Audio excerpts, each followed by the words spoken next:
Hi, this is Anders Ibsen with Windermere Professional Partners, managing broker of Anders Ibsen Homes, here with my colleague Ashley Mills. How you doing, Ashley? I am good. Happy to be here and happy to have you guys with us today. Fantastic. So at Anders Ibsen Homes, we are a very military-oriented real estate team. We, among other areas of focus, we really love working with clients who are either reservists, veterans, or in many cases, active duty service members PCSing to the area to work at JBLM or surrounding bases.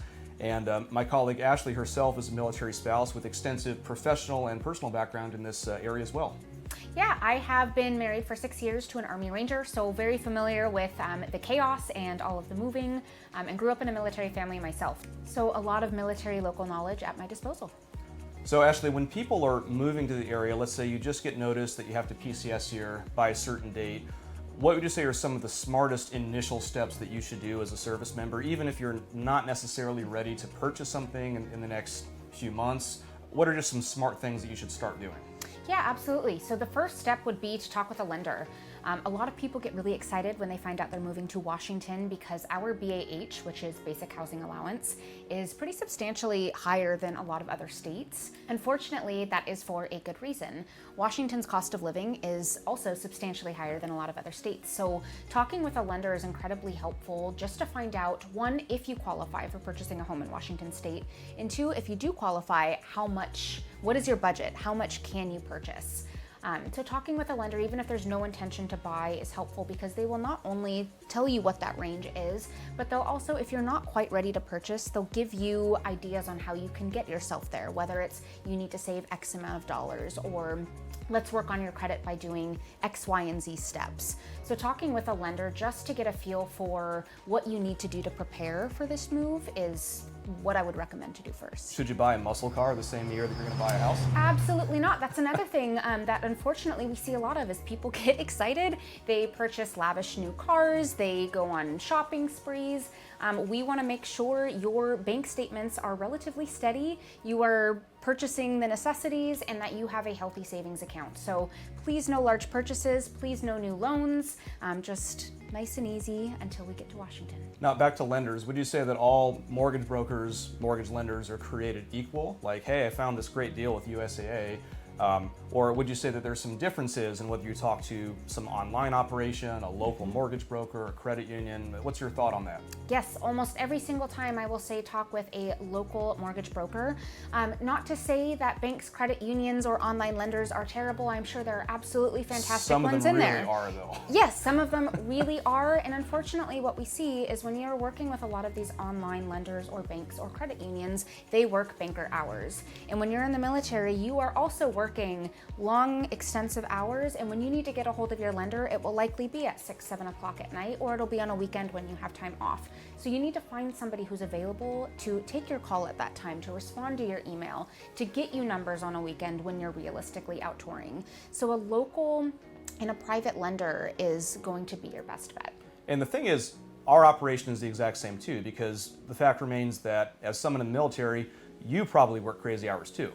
Whether you're already active in your MOS or you're going to a school, like we've represented a lot of Special Forces people moving to the first group, for example, or Apache helicopter pilots. And if you're in the Q course, you don't necessarily have banker's hours most of the time.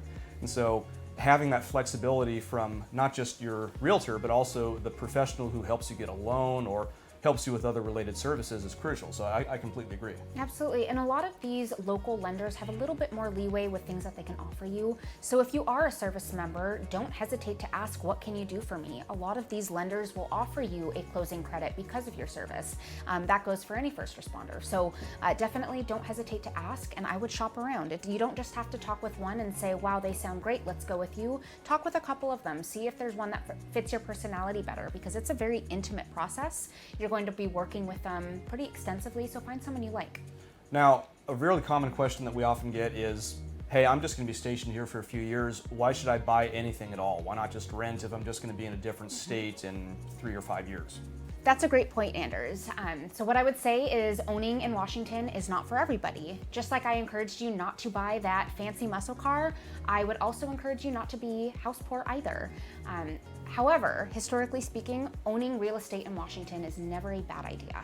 That's true. And to your point, it's not for everyone, But if your goal is either setting down roots, maybe you're just about to leave and rejoin the civilian world, this could be a really great opportunity to set down roots and get an early start before perhaps the market outpaces you and you have to move further out just because you can't afford it. Or conversely, I've known a lot of investors who use their VA loan to buy even multifamily properties and basically build a national rental empire across the country. And even if being a landlord isn't necessarily for you, just the sheer appreciation that those properties can generate over the years and the cash flow, even if it's not something that you want to hold on to in your retirement years, you can always cash that stuff out and then just use it to begin your next step, whether it's starting a business or transitioning to a new civilian career. All of that wealth gives you options. And the VA loan is one of the most remarkable investment tools out there because it's some of the best rates. There's no PMI, which is basically mortgage insurance.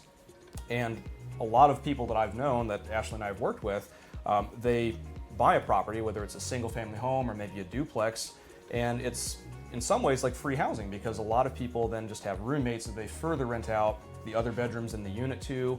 And effectively, it's almost like living on base, except it's something that makes money for you long term. So it's kind of win-win. And to your point, it's not for everyone certainly, but for those who may be thinking of setting down roots or just building wealth into the long term to give you more options, there's no better plan in many cases. So what our job actually is to find you a functional home. A lot of people get really stuck on these HGTV properties where they look beautiful and there's these all white kitchens and they're just these magnificent homes, but what really builds wealth is functionality. So the things that I want to talk to you about are you going to be gone for long periods of time? If so, do you need a garage to store your car in? These things that you're thinking about right now are also things that all other service members are thinking about as well. And this is what makes the home really appealing to other buyers. So if, like we talked about, if your goal is to build long-term wealth, let's start talking about these things that are not only appealing to you, but appealing to other service members as well. So again, it's not the first shiny home you see. My job isn't to get you in the cheapest property, but my job is to make something work for you. It's to consider commute times. Are you going to sit on a freeway for an hour after your already 12-hour shift? So these are the things that we really want to dive into, and it's really helpful to have a local realtor who is familiar with the military community and who knows what these commute times look like because I live it myself. So these are some of the things that we want to think about when we're really starting to decide whether or not home ownership in Washington is beneficial to you. Very well said. And at the end of the day, our mission as your advocates is to make sure that we're not just making the sale and you don't feel like we're just there for the commission. We're here to invest a lot of time on the front end to make sure that you're 100% clear and confident on your goals for you and your family situation so that this is a long-term decision, whether it's a place to set down roots, a smart investment, or maybe some other goal, and that you can feel confident about whatever you chose to do. So whatever stage of the process you're at, whether you've just gotten your orders and you have to move here within the next several months, or maybe this is just a couple of years out and you maybe just want to start by getting a little smarter about the buying process or learning more about the Western Washington market, either way, we've got you covered. Feel free to reach out anytime to us via text or email, or just explore our website to find out more about military resources. And at the end of the day, thank you so much for watching our video. We look forward to hearing from you.